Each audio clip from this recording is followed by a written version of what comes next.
Buenas noches, queridos auditores. Estamos en nuestro programa de Palabras Peligrosas, en la sección La Belleza de Pintar.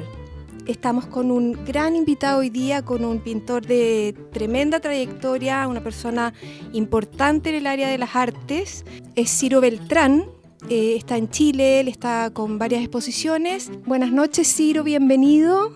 Hola, buenas noches. ¿Cómo Muchas está? gracias por la invitación. Bueno, Ciro, sé que estás un poquito de paso porque tú vives fuera, vives en Alemania, viajas mucho por el mundo también. En esta estadía que has tenido aquí en Santiago, has hecho 3 exposiciones de pintura, más algo muy interesante que es en la estación del metro Chile-España, que estás tú pintando un mural ahí. ¿Podrías contarnos, Ciro, sobre las 3 exposiciones que hiciste estando acá en Chile? Porque pronto tú viajas. Cuéntanos sobre eso, por favor. Sí, mira, te cuento. Este año tuve 3 exhibiciones individuales casi paralelas y el año pasado también tuve 3 exposiciones casi paralelas, que fueron las del año pasado, fueron todo digamos, en regiones, en la Sala Punta Ángeles de la Universidad de Playa Ancha. Ahí comenzamos con Spatium Vaga. Luego la Pinacoteca de Concepción con Post Territorial y luego se iban inaugurando, digamos, y las otras se mantenían. Y luego la exhibición Todo lo que no debe hacerse en la Universidad Católica de Temuco. ¿Ya? Y bueno, la verdad es que yo estudié, como tú misma dijiste, estudié acá en Santiago. Y posteriormente me fui a Alemania en la escuela de Düsseldorf y claro, ahí me fui quedando desde el 93, que me fui quedando fuera más de 25 años y en general siempre he estado volviendo a Chile y cada 2 años, cada 1 año, cada 3 años, pero siempre que he estado viniendo he estado haciendo exhibiciones acá. Entonces eso también ha sido positivo porque ha permitido que la gente más o menos me reconoce. Han visto cosas mías en uno u otros lugares. El año 2005 se hizo una retrospectiva grande en el Museo Nacional de Bellas Artes a finales de año. Entonces, si bien he hecho casi todo mi trabajo fuera, hay una constante permanencia también acá en Chile. Y eso hizo que fueses nominado a Premio Nacional de Arte ahora hace muy poquito, junto con destacadas personajes, digamos, de la pintura o del arte en Chile, que no eran muchos, y estabas tú dentro de ellos. Finalmente ganó Vilches, que es un señor que tiene gran experiencia mayor. Claro, de hecho yo estaba como por 19 años menos que el otro candidato más joven. Claro. Entonces, un honor que otra gente considere que mi trabajo merece un respaldo, un premio digamos, de este orden que estamos hablando. Entonces yo asumí el compromiso feliz y bueno, hicimos con el equipo de trabajo, hicimos un gran esfuerzo en pocos meses hicimos un lanzamiento, hicimos afiches, hicimos distintas acciones, digamos, para un poco no solo hacer una presentación que se usa acá, digamos, en Chile, de que se presentan a los candidatos, se entrega un dossier. No solo hicimos eso, sino que también hicimos una labor muy fuerte de difusión de mi trabajo. Ya. O sea, hubo apoyo, digamos, desde esta candidatura hacia tu trabajo, pero además tú venías con 3 exposiciones que tenías preparadas.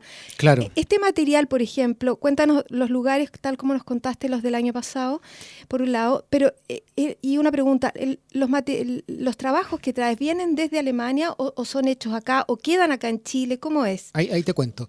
Bueno, no quiero olvidar que comenzamos marzo con una exhibición muy grande que se llamó Los Dominios Perdidos, que fue curada por Delmis León y que de alguna manera aglutinó a 14 artistas de la misma generación, digamos, de fines de los 80, que la misma Delmis llama la revuelta vitalista. Ella le pone un nombre, nosotros somos una generación, digamos, que empezamos a trabajar a mediados de los 80 y y a principios, digamos, de los 90. Entonces estamos como post-dictadura en algún sentido. O sea, somos dictadura. Y claro, exacto. Todos empezamos a exponer en esa época. Y de alguna manera, como generación, si bien obviamente las generaciones son mucho más artistas, pero los 14 reunidos venían de un proyecto que organizó Jorge Coco González, que se llamó la Cooperativa de Artistas, asociado también en su momento a Espacio O, donde, digamos, 14 de estos artistas empezaron a tener un poco mayor de visibilidad y de organización entre nosotros. Entonces, eso fue ya, digamos, empezamos marzo con una acción fuerte. La inauguración en el MAVI estuvo repleta de gente, tuvo mucha prensa, estaba llena la inauguración y la posición, digamos, de la curadora fue que hubieran algunas obras antiguas y otras obras contemporáneas. Perfecto. Entonces no era como un remember de lo que pasaba en los 80, sino que la mayoría de los artistas teníamos obras del último año. O sea, viendo como la evolución del artista en algún sentido, claro, lo hace más dinámico, más entretenido también. Claro, entonces todos los otros, digamos, por decir, artistas de mi generación o que se aglutinaron en esta muestra, que no sé, estaba Mario Soro, Arturo Duclos, Jorge González, Paula Seger, Víctor Hugo Bravo, etcétera, son varios, eso se puede revisar, están los catálogos, está todo. Estábamos como una especie de vacío teórico, se podría decir de alguna manera, o un poco porque como estamos entre fin de dictadura, inicio de democracia, como que quedamos un poco fuera, aunque la mayoría de nosotros sí nos hemos mantenido activos todos estos años. Entonces, dentro de ese contexto del lanzamiento de esta exhibición, de un reposicionamiento de una generación, lanzamos la candidatura Ciro Beltrán al Premio Nacional. Apoyado por todos tus amigos y toda la gente que considera, digamos, que tu trabajo tiene la calidad, por supuesto. Mucha claro, gente. el grupo, digamos, como nuclear que trabajó todo el tiempo, está, bueno, la misma Dermis León, Inés Ortega Márquez, las dos son curadoras, Rodrigo Cosiña, artista, Ricardo Lebel, teórico, doctor en filosofía, y Eugenia Prado, que es escritora con muchas novelas publicadas y también diseñadora de libros de Seibo. Entonces, ese es como el grupo nuclear, de ahí hay, digamos, personalidades de la cultura que apoyaron, como Gastón Sublet, y otra gente, Carmen Berenguer. Sí. Hay una lista ahí como de 20 o de 22 poesía, personas, digamos. claro. Sí. De gente de poesía. Carlos Cosiña. Sí. Y luego otra gente que se sumó un poco a apoyar todo esto. Observando tu obra, Ciro, y tus pinturas y tu obra en general, tiene varias aristas en realidad. Una de las cosas que me llama bastante la atención, o mucho siendo pintora también, en el sentido es cómo tú logras mantenerte trabajando como si fueras un niño, ¿ya? En el sentido de los colores, la libertad que tienes, esa libertad, ese atreverse como a enfrentar el mundo de una forma bastante casi inocente, diría yo, lúdica, ¿cierto? Y de juego y con mucha personalidad. Y por otro lado, en la parte intelectual, en donde yo te veo muy serio y te veo muy consistente intelectualmente, una persona muy seria y casi científico, habías dicho. Sí, yo casi científico. Entonces, ¿cómo esta mezcla? En general, los artistas para lograr algo obviamente tienen que ser serios y tienen que trabajar y tú no has parado de trabajar. Pero entonces, ¿cómo se da esta mezcla curiosa, ¿cierto?, de una pintura que aparece muy libre, aparece como un juego de niños y sin embargo tiene una intelectualidad tremenda detrás? ¿Cómo logras eso? Quiero también que lo acerques a tu niñez quizás, háblanos de eso, por favor. Mira, bueno, es un halago lo que tú me dices, ¿no? De que siga trabajando como niño y que tenga... A eso le puede aplicar un rigor científico. Así lo veo. Así que te agradezco el comentario. Yo pienso que son varias cosas. O sea, yo hace tiempo que estoy trabajando como en series paralelas, que son estos volúmenes instalativos con los cierres perimetrales. Tiene que ver con un trabajo que yo empecé hace mucho tiempo, el 86, de trabajar en la vía pública, de pintar en la calle, en esa época pintar sobre las panderetas, y actualmente ya no hay muchas panderetas, pero sí hay cierres perimetrales de estaciones de metro. Entonces, yo creo, una de las cosas, porque esto no es algo que no es algo que yo me haya planteado, lo que tú me estás diciendo, trabajar de esa manera, pero sí yo desde el principio inicié como series paralelas, también como lo mismo podía hacer con el tema de la palabra y el tema poético, Sí, y el tema de la sí, pintura, sí. y son cosas que yo he ido siempre como manteniendo en el tiempo. Entonces eso ha generado que, por ejemplo, el trabajo de pintura en la vía pública, que empieza el 86, no lo he abandonado. O sea, hasta este mismo año estaba yo pintando en la calle. Y luego yo inicio el año estando en Alemania, en Düsseldorf, a finales de los 90, el 96, 97, comienzo una serie nueva, que es la serie de pintura sobre alfombra. Y esa serie también se mantiene en el tiempo hasta el día de hoy. Luego, cuando una serie se mantiene, son series diversas, porque en fondo pintura sobre alfombra tiene una temática, luego pintura en la vía pública tiene otra temática, otro fondo. Luego están las pinturas sobre acrílico, de tela, digamos, como exacto. normales, se Sí, podría decir. sí, sí. Son cosas que yo voy manteniendo en el tiempo y van a su vez, van como transformándose al interior de la misma estructura. O sea, en el fondo lo que es pintura sobre alfombra se va trabajando al interior de la misma serie y se van produciendo cambios en el tiempo. Uno de los cambios es que estas alfombras que al principio aparecen, porque es muy interesante, lo que hace Ciro es, estando en Alemania, él recoge desde la calle, porque la gente bota, digamos, diferentes artefactos que no están malos, pues son países más desarrollados o pueden estar malos. Él descubre, él inventa recoger algunos de estos elementos y entonces hace una serie recogiendo alfombras, las cuales interviene, las cuales pinta, literalmente. Pero las pinta y él entonces comienza a presentarlas ya sea en el suelo o ya sea en bastidores, hasta que descubre nuevamente que estas alfombras pintadas y creadas por él, tomadas como como una tela en el fondo, la alfombra que ha sido vivida por una familia, etcétera, o por un lugar, él entonces toma esta alfombra y la convierte en algo objetual, ¿cierto? Ya sea que le pone palos por dentro y la alfombra se convierte casi en por ejemplo, en una ruca o en lo que sea. Esta serie de alfombras van derivando a cosas objetuales en algún sentido, ¿no? Claro, bueno, la pintura sobre alfombra comienza desde la número 1, empezaron primero a tener números, alfombra número 1, número 2, número 3. Desde la número 1 yo las pinté por ambos lados. Entonces en la parte de atrás utilizaba el bastidor de madera que pintaba zonas o lo pintaba completo. El bastidor era parte de la obra. Un elemento de composición, un elemento de dibujo.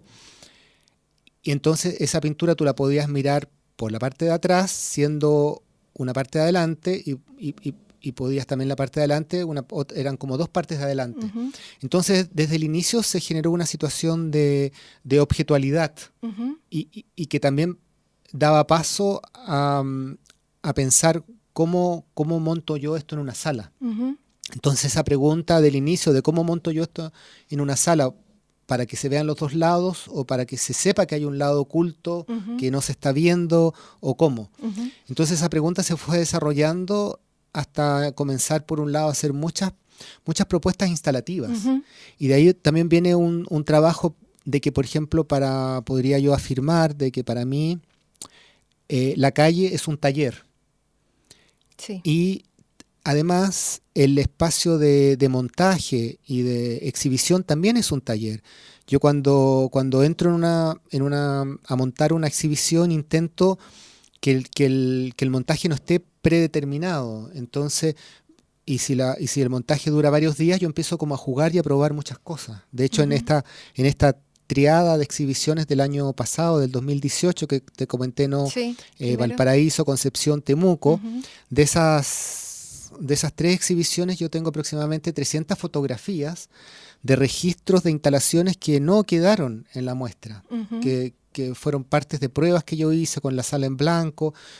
En cada una de las salas fui haciendo muchas pruebas y en el desarrollo de esas exhibiciones, por ejemplo, voy a hacer el comentario, me gustó mucho llegar al nombre del Spatium Vaga, que es un título que me gusta mucho, que significa espacio nómade en latín.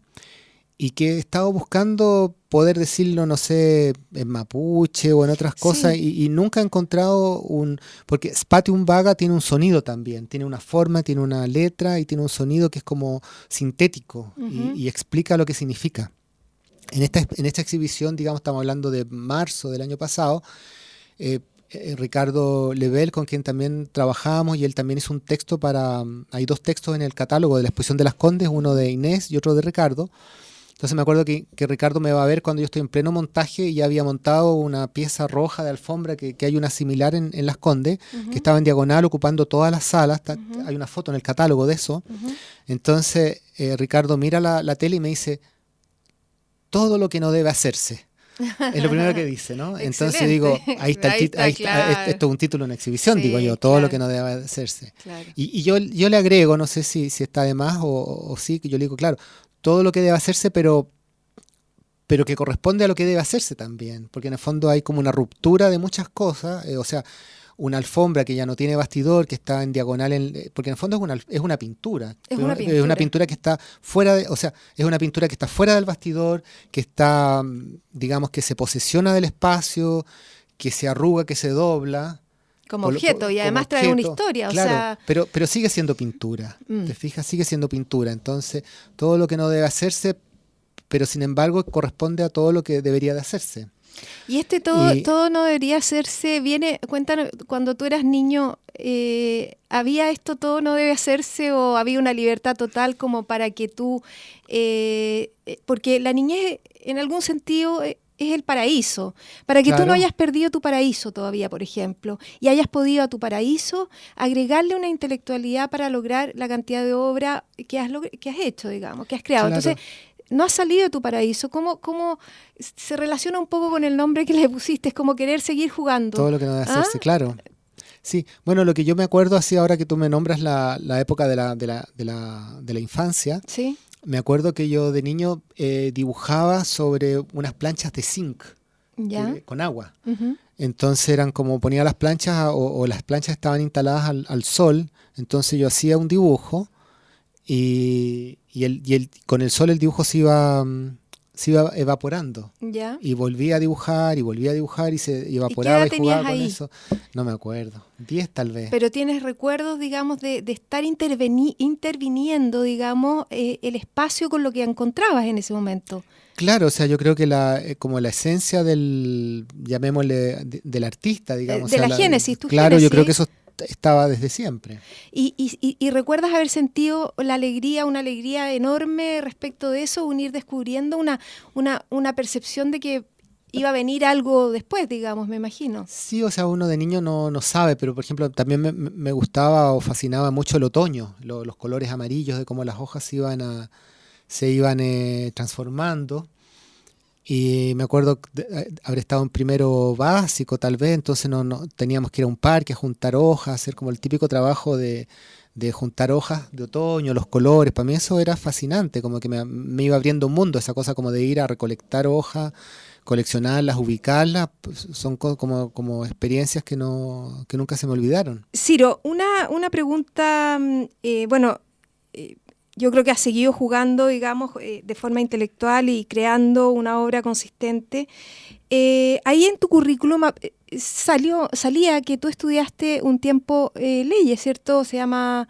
leyes. Sí, Derecho. Estudié 2 años en la Universidad de Chile, saliendo del cuarto medio, estudié 2 años Derecho. O sea, había en ti, digamos, una facilidad para la palabra, en algún sentido, ¿no? Venía por familia, eso... Pasan 2 cosas. Pasan de que si bien yo siempre, de niño, siempre era como muy claro de que este niño era un futuro artista, yo mismo cuando llegó en la época de la prueba de actitud académica y todas esas cosas, esa cosa antigua, la PSU, sí, actual, yo no tenía como que no sabía que alguien podía dedicarse a ser artista, eso como que no lo tenía claro. Ujú. Eh, no, en mi niñez, digamos, no fui a ver exhibiciones, no tenía como contacto con el mundo cultural. Pero sí siempre me gustó mucho la historia, la literatura. Entonces yo pensaba estudiar algo como en esa época como arqueología, sociología, por ahí yo me estaba perfilando, ¿no? Entonces, de, del área, digamos, de las ciencias sociales, tuve muy buen puntaje, sobre todo en matemática, tuve un puntaje súper alto en matemática, entonces entré muy bien a Derecho a la Chile.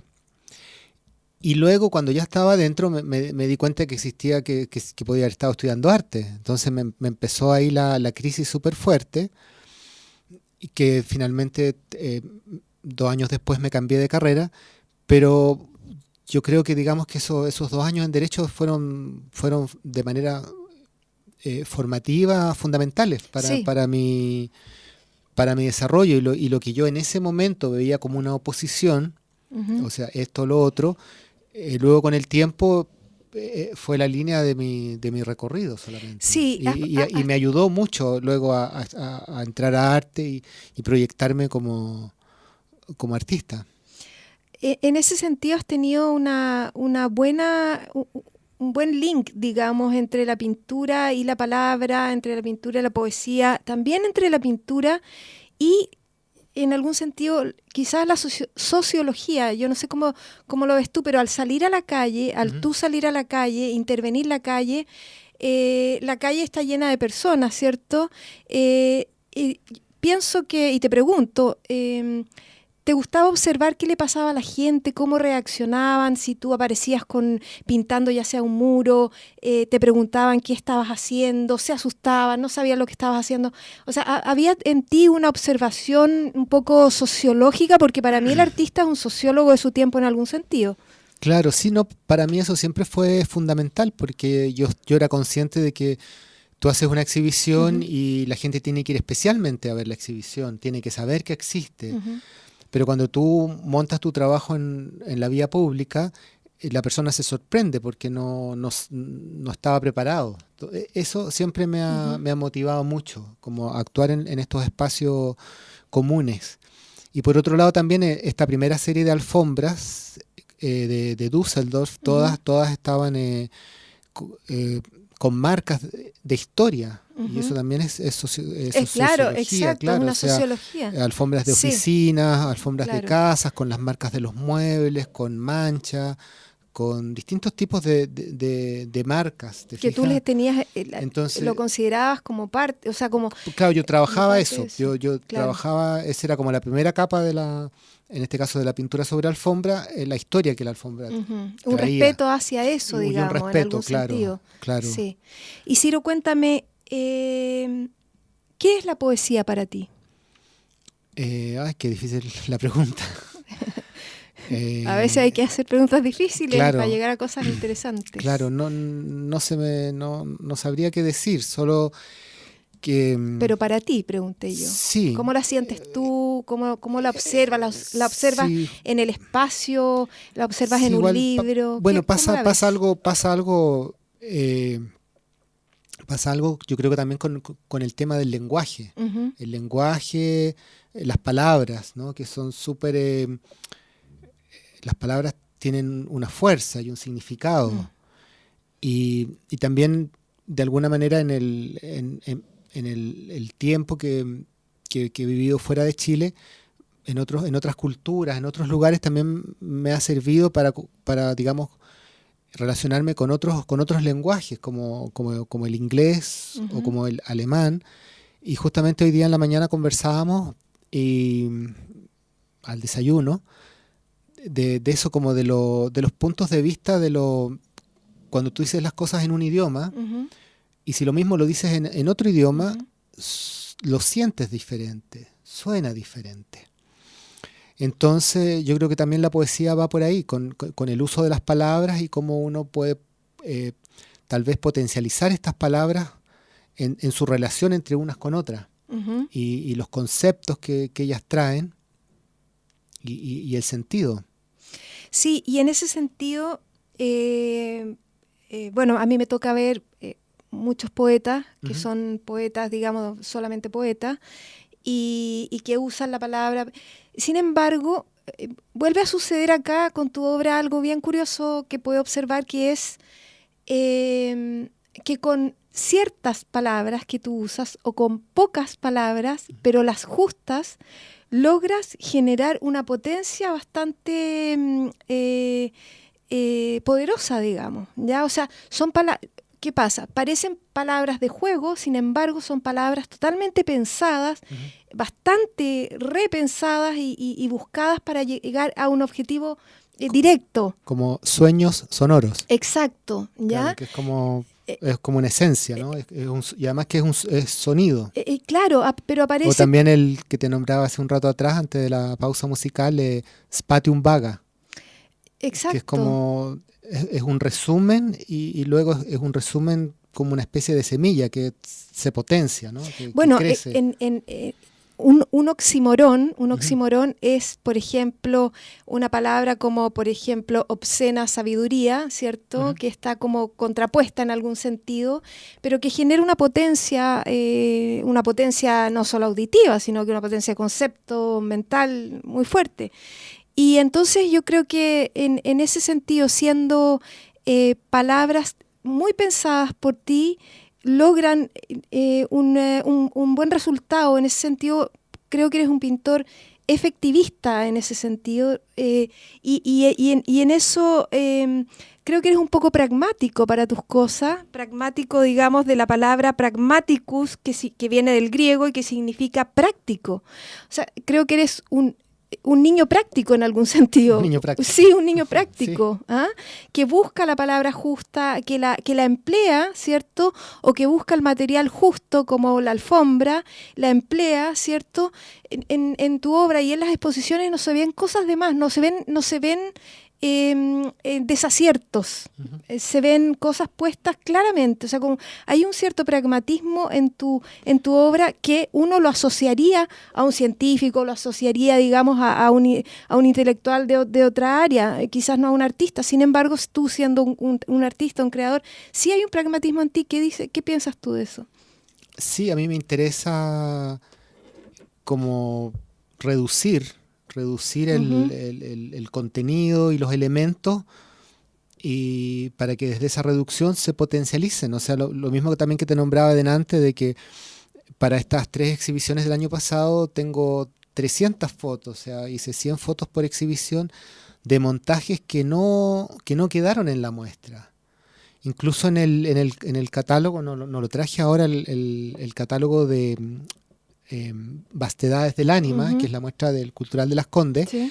Hay una foto de una instalación que es un trabajo nuevo que estoy haciendo o sea, el trabajo sobre alfombras ya lleva, me imagino, más de 20 años, y luego, ahora recién, como el 2016, empecé a armar un trabajo que ya no es sobre alfombra, ni es sobre telas blancas, sino que son, yo le llamo telas preimpresas, que son telas que tú compras para hacer una cortina o para hacer un mantel. Empiezo a trabajar con eso, y en el catálogo del Cultural de Las Condes quedó muy lindo ese catálogo. Usaron un papel especial. Sí, lo vi. Estoy muy contento con eso. Hay una foto, por ejemplo, de una instalación que yo hice en Valparaíso que a mí me gustó mucho. O sea, hice como 2 instalaciones que estaban... No quiero decir súper buenas, pero que estaban... O sea, puedes decirlo. Claro, sí, que pero fondo... o decir que me dejaban súper como contento. Sí, o sea, era lo que yo estaba, que era lo que yo estaba buscando. Bien. Pero en la misma sala estaba esta alfombra roja gigante, la que generó todo lo que no debe hacerse, y se convirtió en la imagen símbolo de Spatium Vaga. Entonces competían, o sea, tuve que eliminar cosas que, o sea, si yo saco la otra y dejo esa está muy bien. Pero en el mismo espacio no, como que también pasa con las pinturas, que de repente no puedes poner en un mismo espacio 2 pinturas que son muy fuertes.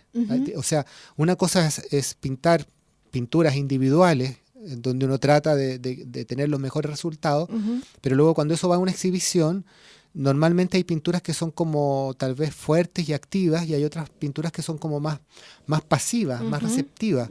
Y en una muestra necesitas que haya una combinación de cosas fuertes con cosas pasivas, porque si no, no hay, tienes que lograr también en una exhibición la armonía en el espacio, con lo que tú estás mostrando, cosa de que no como con una música, los sonidos que no se pelean entre sí. ¿Te fijas? Entonces hay cosas que se ven, o que yo quedo muy conforme, que se ven súper bien, pero al final tampoco van en la muestra, por el total, el recorrido general, eso es lo que hay que priorizar. O sea, tú vas, digamos, lo interesante es que es el momento, el aquí y ahora es el que te va diciendo qué va o qué no, ¿cierto? En el claro, sobre tú todo, llevas sobre todo tu cuando idea, pero... o sea, incluso aunque sean puras pinturas, hay un ejercicio de instalación que es muy difícil hacerlo en el papel antes. Claro. Hay que verlo en vivo porque no es lo mismo una maqueta pequeña a estar en la realidad y cuál es la separación entre una pintura y otra. Todo eso hay que tenerlo muy medido, ¿no? Y los espacios también de cada sala es diferente. De repente también, no hemos hablado de eso también, como de mi trabajo en los espacios alternativos. Por ejemplo, hay un trabajo en la Galería H10 de Valparaíso, que la galería duró solamente 2 años, a principios del 2006-2007, y la galería es una vitrina de, yo creo que 1,90 m y muy chiquitito. Entonces esos espacios también son muy interesantes porque de repente alguien tiene una galería en un espacio muy difícil de exhibir, donde tú no puedes llevar algo que ya tienes en tu taller, sino que tienes que pensar algo especial para el lugar. Entonces son ejercicios muy buenos, esos espacios. Y ahí entraste tú en la vitrina. Estuve, claro, hicimos... Hay unas fotos donde estás tú dentro de la vitrina. Hice un performance de media hora en el que estaba yo en la vitrina y luego el resto del mes, eso fue en enero del año 2007, el resto del mes se quedó un traje de alfombra. Un traje de alfombra. El traje de alfombra rojo. O sea, en el fondo, el artista con la experiencia y con los años va afinando el ojo, obviamente, y sabiendo qué va a desechar y qué no. Eso es parte de la experiencia. Claro. Pero naturalmente en ti está esa especie como de dejar lo justo, lo que más... Lo más efectivista, lo más efectivo en realidad, ya sea en pintura o ya sea ya con poesía. Claro, sí, como reducir para buscar la esencia. Y para un mejor resultado, digamos, directo hacia las personas. Ahora, cuéntanos, tú estás trabajando en la estación de metro Chile-España, sí, donde hay un gran mural tuyo, ¿cierto? Sí, bueno, el mural todavía no está, lo estoy trabajando fuera de la estación, en un espacio que me pasa el Banco Santander. Es una, ¿cómo se dice? Una sucursal. Sí. Entonces se puede ver con público. ¿La gente puede verte pintando ahí? Algunos días, porque en general yo trato de ir los fines de semana, que estoy solo, que tengo más espacio, y porque el mural tampoco cabe completo cuando hay público, solo se puede ver un 40%. ¿Y qué dimensiones va a tener ese mural dentro del metro Chile-España? Son 98,2 metros cuadrados. Wow. Y eso significa que son 33 planchas de estas maderas de 1,22 por 2,44. Ya, todas iguales, son 33 planchas, claro que van 11 horizontales y 22 verticales, y arman este paño de 3,66 metros por 27. Y bueno, en tu historia tú has contado que eres un joven que se crió en el barrio de Chile-España, y esto de finalmente intervenir algo tan importante como el metro debe ser algo fascinante para ti, ¿o no? Claro, bueno, es un proyecto que yo mismo gestioné con Metro. Como habíamos conversado, yo, además de mi trabajo de pintor, hago trabajo digamos, permanente en la calle, en la vía pública, y yo había estado haciendo de estos dibujos en la zona de Los Leones, Chile-España, que es mi barrio. Entonces, claramente, cuando yo supe de que iba a haber un metro que iba a estar justamente en la estación Chile-España, inmediatamente me puse en contacto con la gente del metro para tratar de hacer un proyecto para ese metro, porque tiene que ver con con la infancia y con el territorio, la familia, esas cosas. Y bueno, un sueño, más que un sueño cumplido, porque es un sueño sonoro, de todas maneras. Matisse dijo una cosa, ¿ya? Yo te voy a decir, dice, la importancia de un artista se debe medir por la cantidad de nuevas señales que ha introducido en el lenguaje del arte, ¿ya? Que puede ser muy sutil, como por ejemplo Cézanne da el puntapié, digamos, a lo que es el cubismo de una forma muy, muy sutil.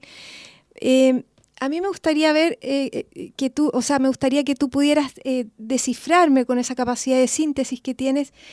¿Qué hay en tu arte que produce algún puntapié de inicio a algo, quizás para otras generaciones, quizás para ti mismo?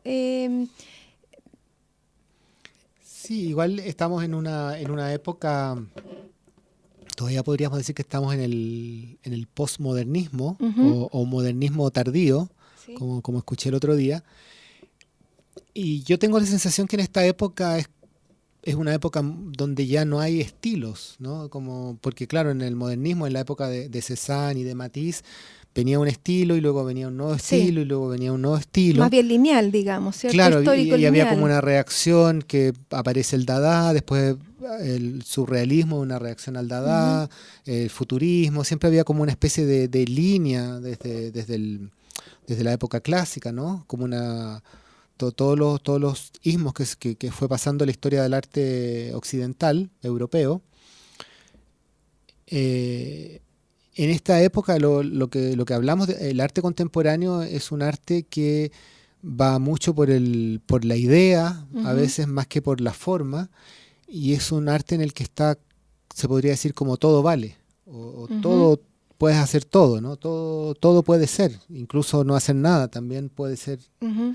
Sí, ¿te fijas? Entonces sí, es como que se abrieron, como que todas las artes se fueron abriendo, también en las otras áreas como la música, la danza, el teatro, se producen muchos cruces. Entonces yo creo que es un momento para los artistas difícil de proponer algo nuevo. O sea, yo creo que lo nuevo formalmente es casi imposible.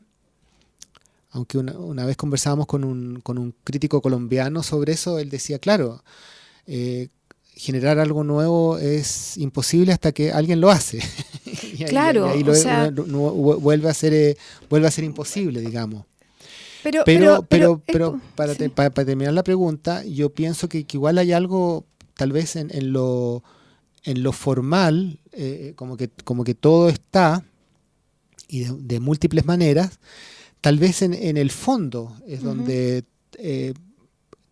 tal vez en el, digamos, como se ha extendido tanto las múltiples formas, tal vez sea, digamos, como limitado, estoy hablando del arte en general, no estoy hablando de lo que hago yo, sea como limitado tal vez los temas de fondo, de significado. Yo creo que tal vez el arte contemporáneo carece un poco de eso. De una profundidad, digamos, porque también mayor. busca mucho el espectáculo, sí, y como lo mediático, el impacto, la cosa como gigante, te fijas, hay mucho como gigantismo, espectacularidad, y de repente se pierde un poco las ideas más profundas de fondo. Sin embargo, yo pienso que tu arte a más de alguien, digamos, va a generarle una línea, eso de todas maneras, porque el arte es así, En algún sentido también, y sin exagerar, pienso que, entre comillas, tú podrías ser como nuestro Basquiat chileno, en algún sentido, ¿cierto? Pero, claro, Basquiat tenía una ascendencia haitiana, ¿cierto? Que es más compleja, hoy tiene otro clima. Entre comillas, nuestro Basquiat, que serías tú, es más minimalista, ¿cierto? Uno puede ver en tus alfombras, ¿cierto? Unas especies de placas de nazcas que van naciendo desde tu interior. O sea, se te ve conectado también con la naturaleza, con tu historia, con nuestra génesis, digamos, indígena también, en algún sentido. Claro, correcto. Estoy de acuerdo con que hoy día en arte todo puede ser y todo es válido, y lo que entre comillas, como dices tú, podría estar o fallando es el tema de la profundidad, del contenido profundo, dado que está todo demasiado convulsionado, quizás perdido, ¿no? Perdido. No perdido, sino que el foco es lo exterior espectacular, Ujú.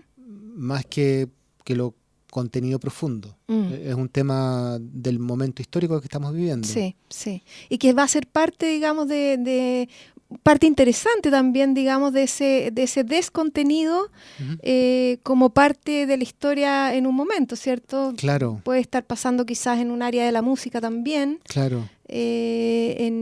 quizás en un área del arte donde se quiere llegar a ser aquella estrella, el rockstar en muchos sentidos. Sin embargo, el arte nace desde la profundidad y desde ahí nace antes de que nazca el artista, digamos. Claro, y la conexión que la gente busca también a través del arte es como reconectarse a ciertos elementos, ¿no? que en el cotidiano no están. Exacto, una cierta O profundidad. no aparecen tan claramente. Sí, sí, una cosa como más bien de alma. Bueno, agradecida, Ciro. Sí, yo te agradezco a ti la invitación y a la radio y este espacio. Sí, Radio de Universidad SEC. Y bueno, todas las mejores augurios, éxito en todo, como siempre, que sigas trabajando con esa claridad mental y que nos sigas regalando pintura y poesía, que sé que te gusta mucho. Sí, me gusta Te mucho. gusta mucho, sí.